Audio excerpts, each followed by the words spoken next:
नमस्कार दोस्तों, स्वागत है आप सभी का आपके अपने चैनल फैक्ट नॉलेज में। दोस्तों, मैंने आप सबसे बोला था, आप सबने काफ़ी रिक्वेस्ट किया था कि जो है प्रीवियस ईयर के सर क्वेश्चंस करा लीजिए, सीटेट के जो है प्रीवियस ईयर के क्वेश्चंस जितने हैं वो करा दीजिए 2011 से अभी तक का करंट का। तो मैंने भी कहा था कि हाँ बिल्कुल करा दिया जाएगा। तो आज से हम ये सीरीज शुरू करने वाले हैं कि आपको सीटेट के जो भी प्रीवियस ईयर के पेपर हैं उसके मैं सारे सब्जेक्ट का आपको क्वेश्चन कराऊंगा। आज मैं जो हूँ पेडागोजी सेक्शन के जो क्वेश्चंस हैं 30 क्वेश्चन वो मैं कराऊंगा। अगर वीडियो ज़्यादा लंबी हुई, वीडियो अगर मैं जल्दी कंप्लीट कर पाया तो इसमें पूरा 30 क्वेश्चन मैं करा पाऊंगा, अदरवाइज मैं इसका पार्ट 2 दूंगा। ठीक है, 2 पार्ट में से बनाऊंगा 15-15 क्वेश्चन करके 2 पार्ट में। क्यों? क्योंकि वीडियो मान लीजिए ज़्यादा लंबी हो जाती है तो आपको जो है प्रॉब्लम हो सकती है, आप जो है आपको बोर लगने लगेगा और आप वीडियो छोड़ सकते हो। तो मुझे आपको, चूँकि मैं भी एक शिक्षक हूँ और मैं चूँकि सीटेट का अच्छे से पढ़ा हूँ तो मुझे पता है कि जो है कैसे बच्चों को जो है, यानी कि अभी जैसे लाइक बच्चे हैं, मानता हूँ कि आप शिक्षक हैं, लेकिन मुझे पता है कि आपको कोई बोर होने लगता है, मुझे भी होता था बिल्कुल। तो आपको जो है ज़्यादा वीडियो लंबी ना हो इसलिए छोटे छोटे पार्ट में कर देंगे, या फिर अगर एक ही बार में अगर आधा घंटे या 20 मिनट 25 मिनट में हो जाए तो मैं कंप्लीट करा दूंगा आपको, ज़्यादा डिस्कशन वाले क्वेश्चन ना हुए तो। ठीक है, तो आज से मैं शुरू करने वाला हूँ। आज मैं पेडागोजी के क्वेश्चन लूँगा, ठीक है। इसके बाद से मैं अदर सब्जेक्ट की मैं बारी बारी से आपको करा दूंगा, ठीक है। प्रीवियस के सारे, आप चिंता की कोई बात नहीं, मैं प्रीवियस के सारे क्वेश्चन कराऊंगा, ठीक है, बारी बारी से। अभी मैं 2014 के जो प्रश्न पेपर मेरे पास हैं मैं उसको कराऊंगा, उसके बाद से मैं बाकी ईयर के मैं कराऊंगा बारी बारी से। वीडियो कैसा लगे तो अगर अच्छा लगता हो तो लाइक करिए और वीडियो को ज़्यादा से ज़्यादा शेयर कीजिए। आप लोग शेयर बहुत कम करते हो, तो दोस्तों देर न करते हुए वीडियो को शुरू करते हैं। तो ये है हमारा पेपर, ठीक है, आप देखेंगे ये हमारा पेपर ऐसा, सीटेट का पेपर ऐसा आता है, ठीक है। आपको इसकी पीडीएफ भी मैं कोशिश करूंगा कि इसकी पीडीएफ आपको जो है दे दूं, ठीक है। अदरवाइज आप नेट से भी डाउनलोड कर सकते हो, ठीक है, या मैं अपने टेलीग्राम में आपको शेयर कर दूंगा। फैक्ट नॉलेज टेलीग्राम पे जाकर सर्च कीजिए, आपको इसकी पीडीएफ मिल जाएगी, ठीक है। और हाँ, टेस्ट देना ना भूले, हर संडे को टेस्ट होगा, आपको टेस्ट देना है, जिसमें से कुछ क्वेश्चन इससे भी उठाऊंगा मैं, ताकि आपको पता चल सके कि आपने कितनी तैयारी की है, आपकी कितनी तैयारी हुई है। तो देर न करते चलिए वीडियो शुरू करते हैं। पहला प्रश्न है हमारा, पहला प्रश्न है, संज्ञानात्मक विकास निम्न में से किसके द्वारा समर्थित होता है? ठीक है, आपको क्या करना है कि कभी होता है कि हिंदी का जो है लैंग्वेज होता है थोड़ा ज़्यादा टफ होता है, तो आपको इंग्लिश का भी लेकर के चलना है, ठीक है। अगर हिंदी से समझना है क्वेश्चन तो इंग्लिश को लेकर। ऑप्शन देखते हैं हमारा। ऑप्शन है पहला, जितना संभव हो उतनी आवृत्ति से संगत और सुनिश्चित परीक्षा का आयोजन करना, ठीक है। ऑप्शन बी है हमारा, उन गतिविधियों को प्रस्तुत करना जो पारंपरिक पद्धतियों को सुदृढ़ बनाते हैं। ऑप्शन नंबर 3 है हमारा, एक समृद्ध और विविधतापूर्ण वातावरण उपलब्ध कराना। ऑप्शन डी है, सहयोगात्मक की अपेक्षा व्यक्तिगत गतिविधियों पर अधिक ध्यान केंद्रित करना। आपने देख लिया ऑप्शंस क्या है। अब इसका आंसर हम देख लेते हैं। इसका आंसर क्या होगा? ठीक है, इसका आंसर होगा तीसरा नंबर, इसका आंसर होगा तीसरा। क्यों? क्योंकि आपको जो है, देखिए क्या कर रहा है, संज्ञानात्मक विकास निम्न में से किसके द्वारा समर्थित होता है? तो एक समृद्ध और विविधतापूर्ण वातावरण जो है वही जो है आपको जो है संज्ञानात्मक विकास जो होता है, आपका विकास को जो है संवर्धित करता है, ठीक है, समर्थित करता है। अगर मान लीजिए विविधता, समृद्ध वातावरण तो हो लेकिन विविधतापूर्ण ना हो तो वो आपका संज्ञानात्मक विकास नहीं होगा। आपको जो है नॉलेज जो है आपका कैसे गेन होता है, आप अलग अलग डिफरेंट ना हो तो आपको अलग अलग चीज़ों का ज्ञान कैसे होगा? ठीक है, संज्ञानात्मक स्तर पे आपको विकास नहीं होगा। आपको एक ही चीज़ आप करते रहोगे तो एक ही चीज़ का विकास होगा ना, एक ही चीज़ का आपको नॉलेज होगा। विकास तो आपको जो है अलग अलग चीज़ों से लगातार आप क्रिया करते जाते हो तब ज्ञान का सृजन होता है, तब विकास होता है आपके दिमाग का, आपके संज्ञानात्मक स्तर पे आपका विकास होता है, ठीक है। अगले प्रश्न में बढ़ेंगे हम। अगला प्रश्न है हमारा, विकास से एक क्वेश्चन आता है, आप लोगों ने कमेंट करके बताया, अगर होता तो मैं टॉपिक्स वाइज आपको करा देता, लेकिन आपने कराया कहा नहीं है, इसलिए मैं टॉपिक नहीं करा रहा हूँ। अगर आप टॉपिक चाहते हो तो कमेंट करके बताइए, मैं आपको बिल्कुल टॉपिक प्रोवाइड करूँगा, टॉपिक पे वीडियो बना के दूंगा आपको, ठीक है। ये सारे टॉपिक, विकास, हेरिडिटी, इससे क्वेश्चन आते हैं तो ये सब पे आपको मैं वीडियो बना दूंगा, ठीक है। तो यहाँ पर अगला क्वेश्चन है, मानव विकास है। ऑप्शन है यहाँ मात्रात्मक, ऑप्शन बी है गुणात्मक, ऑप्शन सी है कुछ सीमा तक अमापनीय, ऑप्शन डी है मात्रात्मक और गुणात्मक दोनों। आंसर क्या हो जाएगा? आंसर हो जाएगा डी, यानी कि मात्रात्मक और गुणात्मक दोनों। क्यों?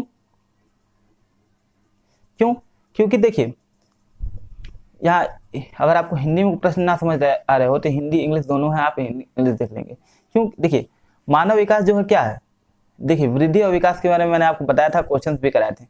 वृद्धि क्या है कि आपको वो मात्रात्मक होता है, और विकास जो है, विकास में वृद्धि भी समाहित है, वो विकास में आपको जो है वृद्धि भी होती है और विकास भी होता है। यानी और विकास जो है, वृद्धि जो होता है कुछ समय तक के बाद रुक जाती है, जैसे कि हाइट का 20 साल के बाद रुक जाएगा, 18 साल के बाद रुक जाएगा, या 22 साल के बाद रुक जाएगा। ठीक है, आपको जो है लंबाई बढ़नी बंद हो जाएगी, या फिर जो भी है आपका जो भी विकास होता है, दिमाग इतना लेवल तक बढ़ता है, ऐसे करके होता है हर चीज़ का। लेकिन जहाँ अगर आप विकास की बात करो, वृद्धि यहीं तक होता है, लेकिन हर चीज़ का जो विकास की बात है, आपका दिमाग जो है हमेशा बढ़ते रहता है। यानी कि आपका जो मस्तिष्क का जो लेवल है, आप जो है कह सकते हैं कि संज्ञानात्मक, अगर टेक्निकल लैंग्वेज लें तो संज्ञानात्मक जो स्तर पर विकास होता है वो आप जीवन पर्यंत आप सीखते रहते हो। ऐसा तो नहीं है कि आप 20 साल के बाद से सीखना ही बंद कर देते हो, ऐसा तो नहीं है। आप 20 साल के जीवन पर्यंत सीखते हो, आप जन्म से लेकर मृत्यु तक आप सीखते ही रहते हो। ठीक है, सीखना किसी भी स्तर पर हो सकता है। तो वृद्धि जो है मात्रात्मक और गुणात्मक दोनों है, सॉरी विकास जो है मात्रात्मक और गुणात्मक दोनों है। क्यों? क्योंकि आपको जो है मात्रा, क्योंकि विकास में वृद्धि भी सम्मिलित है तो मात्रा तो हो ही जाएगा, और गुणात्मक यानी कि गुण आपको जो है संज्ञानात्मक, ऑब्वियस है कि संज्ञानात्मक स्तर पे हो रहा है तो गुण किसी चीज का गुण डेवलप होगा, उसका किसी खास गुण का विकास होगा। तो ये मानव विकास का जो है मात्रात्मक गुणात्मक दोनों होगा। केवल मात्रात्मक नहीं होगा क्योंकि वो तो वृद्धि का लक्षण है, और केवल गुणात्मक नहीं होगा क्योंकि वृद्धि विकास दोनों जो है, वृद्धि जो है विकास में सम्मिलित है, इसलिए मात्रात्मक और गुणात्मक दोनों होगा। अगले प्रश्न में पढ़ते हैं हम। अगला प्रश्न है हमारा, सॉरी कहाँ हो गया, हाँ अगला प्रश्न हमारा, प्रकृति पोषण विवाद निम्नलिखित में से किससे संबंधित है? अगला हम लोग देख लेंगे, the nature debate refer is, option है अनुवांशिकी एवं वातावरण, ऑप्शन बी है व्यवहार एवं वातावरण, ऑप्शन सी है वातावरण एवं जीव विज्ञान, ऑप्शन डी है वातावरण एवं पालन पोषण। तो इसका आंसर हो जाएगा ए, यानी अनुवांशिकी या वातावरण। ऐसा क्वेश्चन मैंने कराया था आपको कि जो है प्रकृति पोषण विवाद निम्नलिखित में इससे संबंधित है। यानी कि आपको ये जो है आपको बताया था कि हेरिडिटी और इन्वायरमेंट से संबंधित क्वेश्चन आते हैं, तो ये वही क्वेश्चन है कि मान लीजिए कि विकास होता है, ठीक है, प्रकृति पोषण विवाद कहता है कि प्रकृति करती है या पोषण बेस्ट है, दोनों में कौन सा है बेस्ट है। तो यही पूछ रहा है कि दोनों में कौन सा बेस्ट है, तो ये विवाद किससे संबंधित है? तो ये अनुवांशिकी और वातावरण से, क्योंकि प्रकृति जो है आनुवांशिकी से संबंधित है, ठीक है, और वातावरण जो है पोषण, यानी जिस वातावरण में आपको पोषण होता है वो बेस्ट है। ये दोनों में बहस होता रहता है कि विकास किससे संबंधित है, वृद्धि आपका किससे संबंधित है, या तो आपको जेनेटिक्स पर निर्भर करता है या फिर वातावरण पर निर्भर करता है जहाँ पालन पोषण हुआ है। तो ऐसा नहीं है, विकास जो है दोनों पे, अनुवांशिकी और वातावरण यानी पर्यावरण, दोनों के बीच जो अन्योन्य क्रिया होती है उस पर निर्भर करता है। ये मैंने क्वेश्चन कराया हुआ है। तो प्रकृति पोषण इन दोनों पर निर्भर करता है, और ये विवाद जो है ये अनुवांशिकी जो चैप्टर है अनुवांशिकी एवं वातावरण इससे संबंधित है। ठीक है, अगले प्रश्न में पढ़ेंगे। मुझे लग रहा है कि मैं आपको 15 क्वेश्चन में करा पाऊंगा। 15 क्वेश्चन के बाद से इसका पार्ट टू में आपको बाकी क्वेश्चन करा दूंगा, क्योंकि आपको जो है ज़्यादा वीडियो लंबी ना हो और मनोरंजक भी बन सके, आपको अच्छे से समझ में आनी चाहिए। समझना इंपॉर्टेंट है। वीडियो को मैं 30 के 30 क्या 150 क्वेश्चन में पूरा पेपर एक ही बार में सॉल्व करा दूंगा, लेकिन अगर मैं करा दूंगा आप देखो ही ना, ठीक है, और देखो भी तो आपको समझना है, तो उससे क्या फ़ायदा। मुझे पता है कि पेडागोजी के क्वेश्चन टफ लगते हैं, वो समझना मुश्किल होता है। समझना इंपॉर्टेंट है रैदर देन कि आप ज़्यादा क्वेश्चन कर लेते हो। 150 का क्वेश्चन करो लेकिन परफेक्ट करो, और आप 1000 क्वेश्चन कर लो और परफेक्ट नहीं, धड़ किए जा रहे हो क्वेश्चन लेकिन आप समझ नहीं रहे हो। उस क्वेश्चन को समझना इंपॉर्टेंट है। अगर 1000 क्वेश्चन करो या 2000 करो, अगर आप समझते नहीं हो तो बेकार है, आपका कोई फायदा नहीं है। लेकिन अगर आप 150 या 200 ही क्वेश्चन करो लेकिन आप उसको अच्छे से समझ लिए, उससे संबंधित सारे टॉपिक्स आपने समझ लिया, तो आपका आराम से निकल जाएगा। सीटेट वैसे भी कोई ज़्यादा टफ होता नहीं है, ठीक है, टफ हम लोग बनाते हैं। और टफ कौन बनाता है एक्चुअली में, आपके दिमाग में भरा कौन है, पहले ये क्वेश्चन सॉल्व कर लेते हैं, मैं इस पर आऊँगा आपको बाद में। अगला प्रश्न, निम्न में से कौन सा समाजीकरण की निष्क्रिय एजेंसी है? समाजीकरण की निष्क्रिय एजेंसी यानी कि जो समाजीकरण तो है से संबंधित तो है लेकिन वो निष्क्रिय है, यानी कि वो सक्रिय एजेंसी होता है। जैसे कि अब यहाँ ऑप्शन देख लेते हैं। ऑप्शन है स्वास्थ्य क्लब, ऑप्शन बी परिवार, ऑप्शन सी है इको क्लब, ऑप्शन डी है सार्वजनिक पुस्तकालय। यहाँ आंसर हो जाएगा जो है सार्वजनिक पुस्तकालय, यानी कि ऑप्शन नंबर 4। क्यों सार्वजनिक पुस्तकालय हो जाएगा? देखिए ये सक्रिय एजेंसी नहीं है, यानी कि सक्रिय एजेंसी किसको कहते हैं? जिसमें लोग समाजीकरण तो होता है लेकिन एक्टिव हो गए, यानी कि जैसे कि आप पार्क में चले गए, ठीक है, कोई क्लब में चले गए, ठीक है, परिवार में सब एक दूसरे से संपर्क में लगातार रहते हैं तो ये एक्टिव हो गया। लेकिन आप सार्वजनिक पुस्तकालय में चले जाए तो वहाँ शांति रहेगी, एक दूसरे के संपर्क में तो आते हैं लेकिन डायरेक्टली नहीं आते हैं, तो आपको जो है डायरेक्टली नहीं आते हैं, तो इसलिए ये सार्वजनिक पुस्तकालय जो है निष्क्रिय समाजीकरण की निष्क्रिय एजेंसी है। अगले प्रश्न में पढ़ेंगे। अगला प्रश्न है, वाइगोत्स्की के सिद्धांत में विकास के निम्नलिखित में से कौन से पहलू की उपेक्षा होती है? वाइगोत्स्की का सिद्धांत, पियाजे और वाइगोत्स्की, ये मोस्ट इंपॉर्टेंट है। थॉर्नडाइक का जो थ्योरी है, ये सारे जो है कुछ मनोवैज्ञानिक हैं, इन लोगों का जो है थ्योरी बहुत ही इंपॉर्टेंट है, इससे क्वेश्चन बनते ही बनते हैं। वाइगोत्स्की से और पियाजे से मतलब क्वेश्चन तो फिक्स ही है, ठीक है। तो यहाँ है वाइगोत्स्की के सिद्धांत में विकास के निम्नलिखित में से कौन से पहलू की उपेक्षा होती है? यहाँ ऑप्शन देख लेंगे।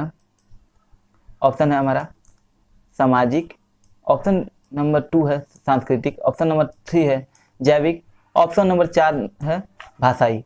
यहाँ पे वाइगोत्स्की के सिद्धांत में जो बताया गया है वो उनको कहा भी गया है कि वाइगोत्स्की का सोशियो कल्चर, यानी सोशल और कल्चर दोनों को सम्मिलित किया गया, ठीक है। तो कौन सा शामिल नहीं है पूछ रहा है, तो यहाँ पे आप देखेंगे कि सोशियो कल्चर है तो सोशल तो होगा ही और कल्चर भी होगा, यानी कि पहले या दूसरे तो होंगे नहीं। अब ये इन दोनों में देखना है, तो उन्होंने जब थ्योरी आप पढ़ोगे, ठीक है, तो आपको भाषा का भी बारे में उन्होंने बोला है, लेकिन किसके बारे में नहीं बोला है? तो जैविक यानी कि बायोलॉजिकल जो चीज़ है उसके बारे में उन्होंने कुछ नहीं बताया है। तो वाइगोत्स्की सिद्धांत में निम्नलिखित में कौन से पहलू की उपेक्षा होती है? तो जैविक की उपेक्षा होती है, ठीक है। अगला प्रश्न में पढ़ेंगे। अगला प्रश्न है, एक वर्ष तक के शिशु जब आंख, कान और हाथों से सोचते हैं तो निम्नलिखित में से कौन सा स्तर शामिल होता है? यानी कि जो डेवलपमेंट के जो अलग अलग स्टेज हैं उससे प्रश्न बना है ये, और आपको ये मैं डेवलपमेंट आपको कराऊंगा, ठीक है। मैंने बोला तो कि आप डिमांड करो कि आपको टॉपिक वाइज चाहिए, क्वेश्चन चाहिए, टॉपिक वाइज आप टॉपिक क्लियर कराओ, आप बताओ आपको क्या चाहिए, मैं कराऊंगा, मैं हूँ ना। लेकिन आपका रिस्पांस नहीं आ रहा है, ना ही वीडियोज पे आप शेयर ज़्यादा करते हो, ना ही ज़्यादा रुचि से देखते हो। इवन कि मैंने आपका वीकली टेस्ट भी लिया ताकि जो आप वीकली जो है टेस्ट दे करके मैं पता कर सकूँ कि आपकी कितनी रुचि है। मैंने देखा कि आपकी कितनी रुचि है, आप लोग जो है टेस्ट भी ढंग से नहीं लगा रहे हो, ठीक है। पूरा वीडियो आपने हफ्ते में देखा है और उसी वीडियो से मैंने क्वेश्चन किए हैं। एनसीएफ से मैंने लगभग 7 क्वेश्चन उसमें एनसीएफ के डाले थे पिछले टेस्ट में। तो पिछले टेस्ट में जब एनसीएफ से 7 क्वेश्चन डाले थे और आप लोगों ने जो टेस्ट दिया, देख रहा हूँ मैं स्कोर, ना स्कोर ढंग से है आप लोग का। खैर स्कोर तो इम्प्रूवमेंट हो जाएगा, धीरे धीरे आप लोग टेस्ट दोगे तो होगा, लेकिन आप लोग की संख्या टेस्ट अटेम्प्ट करने में आप लोग की रुचि ही नहीं, तो मैं मेहनत क्यों करूँ?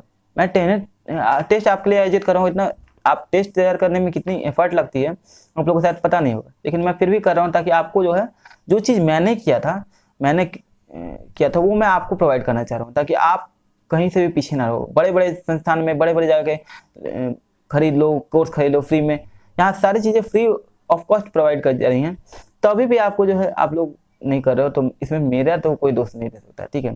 तो यहाँ आप चलिए प्रश्न में बढ़ते हैं कि एक वर्ष तक के शिशु जब आंख, कान हाथों से सोचते हैं तो निम्नलिखित में से कौन सा स्तर शामिल होता है? ठीक है, कमेंट करके बताइएगा। अगर आपको टॉपिक वाइज वीडियो चाहिए होगा तो मैं बताऊंगा। ऑप्शन है यहाँ पे मूल संक्रियात्मक स्तर यानी कॉन्क्रीट ऑपरेशनल स्टेज। ऑप्शन यहाँ इंग्लिश वाला पढ़ लेंगे आप थोड़ा सा तो आपको आइडिया हो जाता है, क्योंकि जो है हिंदी के जो है ये काफ़ी टफ लगते हैं, आधे चीज़ें तो दिमाग से ऐसे ही उड़ जाती हैं, ठीक है। वहीं आपको देखेंगे कॉन्क्रीट ऑपरेशनल स्टेज, ये ज़्यादा आसान लगता है, ठीक है, लेकिन मूल संक्रियात्मक थोड़ा सा टफ लग सकता है। मुझे तो टफ लगता है क्योंकि थोड़ा सा हिंदी में परेशानी हो सकती है, इंग्लिश ज़्यादा कन्वीनियंट होता है, ठीक है। फिर यहाँ पे पूर्व संक्रियात्मक स्तर, लेकिन मुझे इंग्लिश में नहीं हिंदी में कराना होता है, क्योंकि मुझे पता है कि हमारे ज़्यादा व्यूवर्स जो हैं हिंदी के ही हैं। ठीक है, अगला है इंद्रिय जनित गामक स्तर यानी कि sensory motor stage. Option D है अमूर्त संक्रियात्मक स्तर यानी कि जो है फॉर्मल ऑपरेशनल स्टेज। ठीक है, तो अगले इसका आंसर क्या हो जाएगा? इसका आंसर हो जाएगा हमारा इंद्रिय जनित गामक स्तर यानी सेंसरी मोटर स्टेज। तो अब इसको डिस्कस कर लेते हैं क्यों। मैं देख रहा हूँ, आप देख रहे होंगे कि मैं सारे क्वेश्चन कोशिश करता हूँ डिस्कस करने के लिए। जो थियोरेटिकल क्वेश्चन है उसकी तो कोई बात नहीं, लेकिन मैं बाकी जो समझने वाले हैं वो डिस्कस कर रहा हूँ। यहाँ क्या है, जब देखिए जब 1 वर्ष का बालक 1 वर्ष तक का बालक होता है तो वो क्या होता है, स्टेज के बारे में पढ़ेंगे तो वहाँ तो मैं बताऊंगा, लेकिन यहाँ पे आप देख लीजिए कि सीधा आप शॉर्ट तरीका है। जब 1 वर्ष का बालक हो तो वो ना ही आपको कॉन्क्रीट यानी कोई चीज़ों के बारे में समझिएगा है नहीं। ठीक है, तो क्या करता है वो आपको छू के महसूस करता है, सेंसर करता है। ठीक है, सुन के छू कर ये सब करके महसूस करता है। ठीक है, किसी भी चीज़ को, तो इसलिए इसे सेंसरी मोटर स्टेज करते हैं। ये पूछ रहा है कि इसको जो आँख नाक कान का उपयोग करके जब सोचते हैं, यानी उसी का सोचते हैं, बिल्कुल उनका दिमाग थोड़े ना उतना विकसित हुआ था कि वो सोचेंगे। जो चीज़ें वो सुनते हैं, देखते हैं या महसूस करते हैं, उसी को वो सोचते हैं, उसी को जो है ग्रहण करते हैं। ठीक है, तो ये एक तरह का जो है इसको क्या कहेंगे, कौन सा स्तर है, तो ये इंद्रजनित गामक स्तर यानी सेंसरी मोटर स्टेज इसको कहा जाएगा। अगले प्रश्न में पढ़ेंगे। अगला प्रश्न है, रिया कक्षा पिकनिक तय करने हेतु ऋषभ से सहमत नहीं है। वह सोचती है कि बहुमत के अनुकूल बनाने के लिए नियमों का संशोधन किया जा सकता है। यह सहपाठी विरोध पियाजे के अनुसार निम्नलिखित में से किससे संबंधित है? ऑप्शन देख लेंगे यहाँ, विस्मांग नैतिकता। ऑप्शन बी है संज्ञानात्मक अपरिपक्वता। ऑप्शन सी है प्रतिक्रिया। ऑप्शन डी है सहयोग की नैतिकता। ठीक है, तो इसका आंसर हो जाएगा ऑप्शन नंबर 4 यानी कि सहयोग की नैतिकता।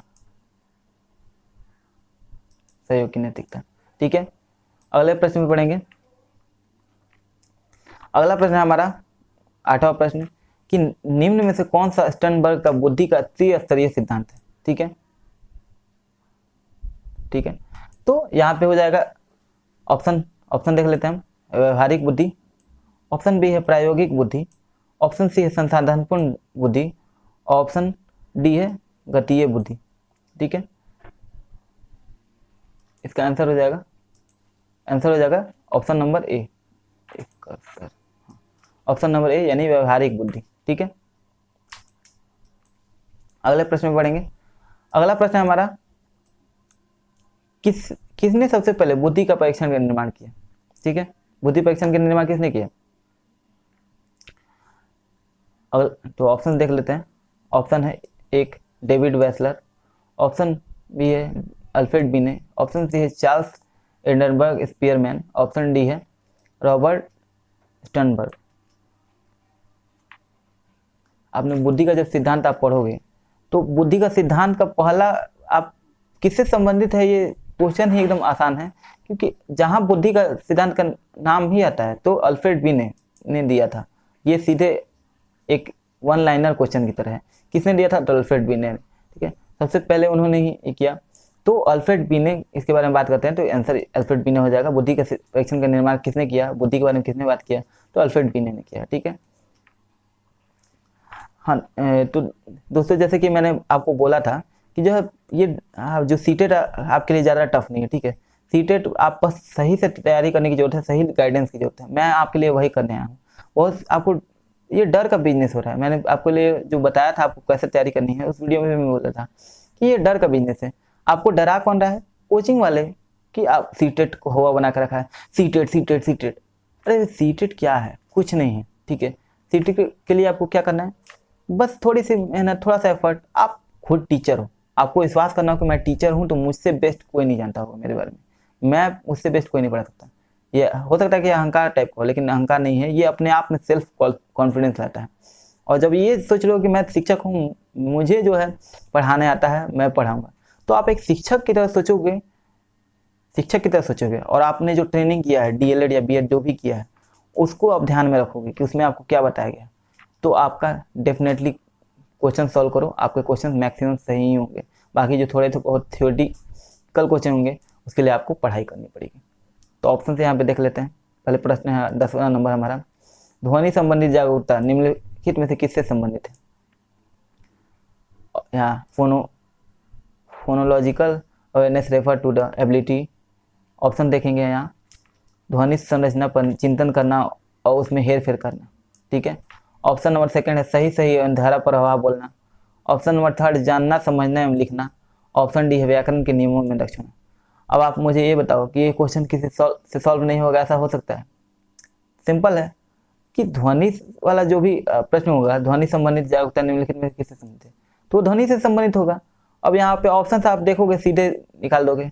यहाँ 4 नंबर व्याकरण के नियमों का, यहाँ ध्वनि का कोई जिक्र नहीं, क्यों संबंधित होगा इससे? जानना समझना लिखना, इसमें भी ध्वनि का कोई, सही सही धारा प्रवाह और ये ध्वनि संरचना पर चिंतन करना, यही एक दिख रहा है जिसमें ध्वनि संरचना भी डायरेक्ट इसमें आ रहा है। ध्वनि संबंधित जागरूकता किससे संबंधित है? तो ध्वनि संरचना, आंसर हमारा हो जाएगा ध्वनि संरचना पर चिंतन करना, उसमें हेर फेर करना, ये जो है ध्वनि संबंधी जागरूकता से संबंधित है, ठीक है। सही से धारा प्रवाह बोलना, ऐसा जरूरी तो नहीं है, ये ध्वनि संबंधित से कहाँ से संबंधित हो जा रहा है, ठीक है। तो अगले प्रश्न में बढ़ेंगे, ठीक है। देखिए दोस्तों, अगर क्वेश्चन सॉल्व करने में आपको कोई भी परेशानी हो रही है कमेंट में करके बताइए, ठीक है। और क्या बेहतर कर सकते हैं हम वीडियोज़ में बनाने में, इस पर सुझाव दीजिए। आपके सुझाव सादर आमंत्रित हैं। कोई भी परफेक्ट नहीं हो सकता है कि मैं पढ़ा रहा हूँ, आप मुझ में कुछ प्रॉब्लम हो, मैं आपको समझा ना पा रहा हूँ, तो आप मुझे बताओगे, आप सजेस्ट करोगे, मैं बिल्कुल डेफिनेटली ये करूँगा, ठीक है। मैं आपके लिए ही आया हूँ, ठीक है। रवि सर ने मुझे बोला जब, तो मैंने कहा कि ठीक है। और मैं बिल्कुल ये चीज़ मैं एग्री करता हूँ कि मैं एक प्रोफेशनल यूट्यूबर नहीं हूँ। सर ने मुझे कहा मैं पढ़ाता हूँ लेकिन मैं प्रोफेशनल यूट्यूबर नहीं हूँ। बिल्कुल मैंने निकाला, सारी चीज़ें की, लेकिन मैंने यूट्यूब पे तो पहले ही पढ़ाया नहीं है, तो इसलिए हो सकता है कुछ कमियाँ होंगी मुझ में, इसलिए आप सजेस्ट करोगे तो मैं अपने में सुधार करने की कोशिश करूँगा। अगला 11 नंबर प्रश्न है, कक्ष में जेंडर यानी लिंग विभेद जो है वो क्या प्रदर्शित करता है? ऑप्शन है शिक्षार्थियों के निष्पादन को प्रभावित नहीं करता है। ऑप्शन नंबर 2 है शिक्षार्थियों के हसन्मुख प्रयासों एवं निष्पादन का कारण बन सकता है, ठीक है। ऑप्शन नंबर 3 है या ऑप्शन नंबर सी है पुरुष शिक्षार्थियों की वृद्धि उन्मुख प्रयासों अथवा निष्पादन का कारण बन सकता है। ऑप्शन नंबर 4 यानी डी है महिला शिक्षकों की अपेक्षा पुरुष शिक्षकों द्वारा अधिक किया जाता है, ठीक है। जेंडर विभाग जो है किससे किया जाता है, तो आप देख लोगे स्टेटमेंट कौन सा है। इसका आंसर हो जाएगा आपको, देखिए महिला शिक्षकों की अपेक्षा पुरुष शिक्षकों द्वारा अधिक किया जाता है, ऐसा तो नहीं है, जेंडर विभाग ऐसा होता नहीं है, ठीक है। तो ये क्या होगा, इसका आंसर क्या हो जाएगा, क्या हो गया, हाईलाइट क्यों नहीं हो रहा है, तो इसका आंसर हो जाएगा कक्ष में, सॉरी, इसका आंसर हो जाएगा कि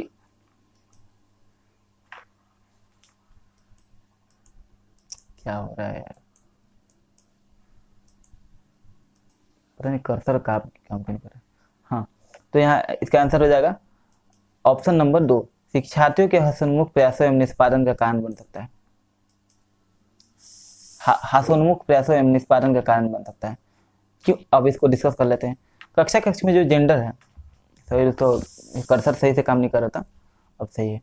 तो कक्ष में जेंडर जो है, जेंडर यानी लिंग विभेद जो है वो शिक्षार्थियों के किससे संबंधित है, तो ठीक है, शिक्षार्थियों के निष्पादन को प्रभावित नहीं करता, ऐसा तो हो नहीं सकता, जेंडर विभेद करता है, ठीक है।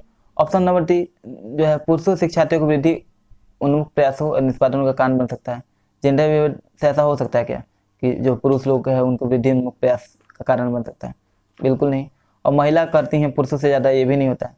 तो इसका क्या होगा, शिक्षार्थियों के हास्योन्मुख प्रयास निष्पादन का कारण बन सकता है। और हम लोग जेंडर विभेद करेंगे तो बच्चों में जो है डाउन, उनका मोरल डाउन हो जाएगा, वो विभेद करने से वो अधिगम नहीं हो पाएगा, ठीक है। उनमें एक लड़कियों में जैसे हीन भावना घर कर गई,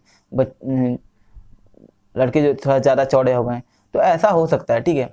तो ये उनमें हास्योन्मुख प्रयास और निष्पादन के कारण ये बन सकता है, ठीक है, जेंडर विभेद। इसलिए कभी भी जेंडर विभेद को जो है हमें प्रमोट करना ही नहीं चाहिए।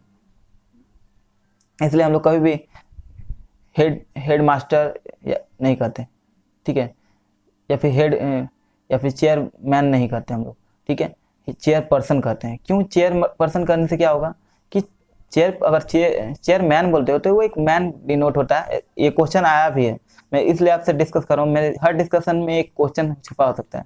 ये क्वेश्चन आया भी है कि कौन से स्टेटमेंट जो है रूढ़िवादिता, जेंडर रूढ़िवादिता को जो है नहीं प्रदर्शित करता या जेंडर विभेद को प्रदर्शित नहीं करता। तो स्टेटमेंट उसमें ये भी दिया जा सकता है, ठीक है, कि जैसे आप हेड जो है चेयरमैन को आप चेयरमैन ना करके क्या करोगे, क्योंकि आपको अगर आप चेयरमैन बोलते हो तो उससे सीधे सीधे झलक जाता है कि आप जो है जेंडर बायस्ड हो, ठीक है, यानी कि पुरुष के बारे में कह रहे हो। लेकिन आपको ऐसा कहना है कि ना ही उससे ना पुरुष से संबंधित हो ना स्त्री, तो चेयर पर्सन कहोगे तो वो कोई भी हो सकता है, महिला या पुरुष कोई भी हो सकता है। तो ये सही तरीका है कहने का। अगला प्रश्न है, निम्न में से कौन सा सीखने की शैली का एक उदाहरण है? तो इसका आंसर ऑप्शन हो जाएगा चाक्षुक यानी विजुअल। ऑप्शन नंबर 2 है संग्रहण यानी एक्युरल। ऑप्शन नंबर 3 है तथ्यात्मक यानी फैक्चुअल। ऑप्शन नंबर 4 तथ्य पर संबंधी। तो इसका जो है हम लोग देख लेंगे आंसर क्या होगा। आंसर हो जाएगा इसका 12 नंबर प्रश्न चल रहा है, और 12 नंबर प्रश्न का हो जाएगा विजुअल, यानी कि जो सीखने की शैली है, वापस लेके चलता हूँ, सीखने की जो शैली है वो किसका एक उदाहरण है? तो वो एक विजुअल जो है उदाहरण है, ठीक है। विजुअल चीज़ों पे वो निर्भर करता है, यानी देखने से जो है सीखने की शैली किसका है? कोई चीज़ देख के सीखते हैं लोग, ठीक है, तो सीखने की शैली जो है विजुअल है। पहले प्रश्न में पढ़ेंगे इसका विजुअल का उदाहरण है, ठीक है। अगला प्रश्न में पढ़ेंगे। अगला प्रश्न हमारा, एक शिक्षक कक्ष के कार्य को एकत्र करता है और उन्हें पढ़ता है, उसके बाद योजना बनाता है और अगले पाठ को शिक्षार्थियों की आवश्यकता को पूरा करने के लिए समायोजित करता है। समायोजित करता है। वह डैश कर रही है, ठीक है। यहाँ भी हम लोग रहा है या रही है क्यों यूज करते हैं? क्योंकि आप जो है आप जब भी यहाँ पे रहा है अगर कर रहे हो तो आप भी यहाँ पे जेंडर बायस्डनेस शो कर रहे हो, ठीक है। तो यहाँ ऑप्शन हो जाएगा हमारा सीखने का आकलन, वो सीखने के रूप में आकलन। ऑप्शन नंबर 3 है सीखने के लिए आकलन। ऑप्शन नंबर 4 है सीखने के समय आकलन, वो क्या कर रहा है, ठीक है। तो इसका आंसर हो जाएगा सीखने के लिए आकलन, यानी कि जो है वो मान लीजिए कि वो कक्षा के जो कार्य है उसको एकत्र करता है, उसको अवलोकन करता है, उसके बारे में देखता है, पढ़ता है, और उसके बाद से योजना बनाता है। तो वो क्या कर रहा है? वो जो है बच्चों की आवश्यकता को समझेगा कि कहाँ कमी रह गई है, वो सीखने के लिए आकलन कर रहा है। यानी कि पढ़ा तो वो खुद सीखेगा कि क्या कमी रह गई है, दूसरा बच्चों के सीखने के लिए जो है कि जैसे कमी कहाँ रह गई सिखाने में, और वो चीज़ें उनको कैसे इंप्रूवमेंट किया जा सकता है। तो ये सीखने के लिए आकलन होता है, ठीक है, कि बच्चों को सीखने में कहाँ कमी रह गई है, उन्होंने क्या सीखा, कैसे सीख सकते हैं, इसके लिए आकलन हो रहा है, ठीक है, ताकि वो आगे स्ट्रेटेजी अपना बना सके, बदल सके अपना जो स्ट्रेटेजी है। अगला प्रश्न हमारा, वे शिक्षक जो विद्यालय आधारित आकलन के अंतर्गत कार्य करते हैं, ठीक है। ऑप्शन है हमारा उन पर अधिक कार्य का बोझ रहता है क्योंकि उन्हें सोमवार की परीक्षा सहित अक्सर परीक्षा लेनी पड़ती है। समझिएगा, ठीक है, कि वे शिक्षक जो विद्यालय आधारित का आकलन करते हैं वो सही बात है कि जो उन पर कार्य का बोझ अधिक रहता है, ठीक है। ऑप्शन आगे बढ़ते हैं, उसके बारे में सही स्टेटमेंट आपको चुनना है, ठीक है। ऑप्शन नंबर 2 है उन्हें प्रत्येक शिक्षार्थी को प्रत्येक विषय में परियोजना कार्य देना पड़ता है, ठीक है, आंतरिक विद्यालय में आधारित आकलन जो होता है, ठीक है। ऑप्शन नंबर 3 है शिक्षार्थी को मूल्य एवं आवृत्तियों का आकलन करने के लिए उन्हें रोजाना उनका सूक्ष्म अवलोकन करते हैं।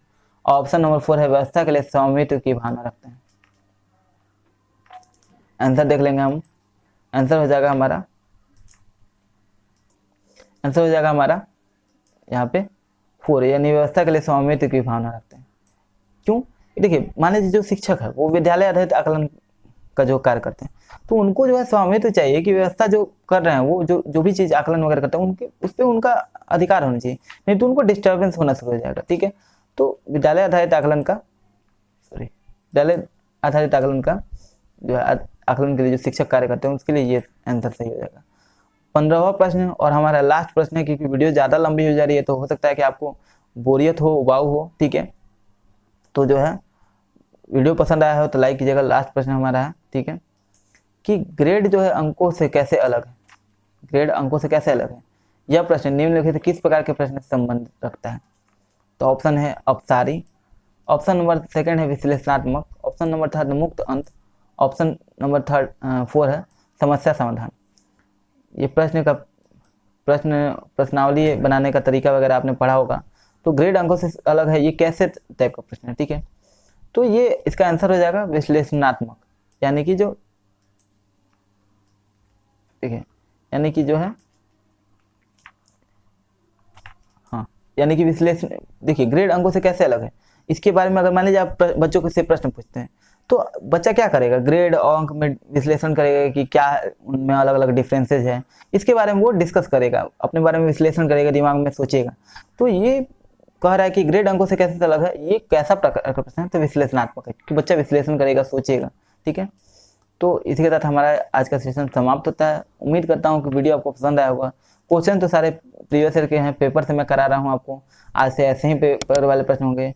वीडियो कैसा लग रहा है, तरीका पसंद आ रहा है तो आप कमेंट कीजिए, आपके सुझाव साझा मंच से कुछ सुझाव हो तो सुझाव दीजिए,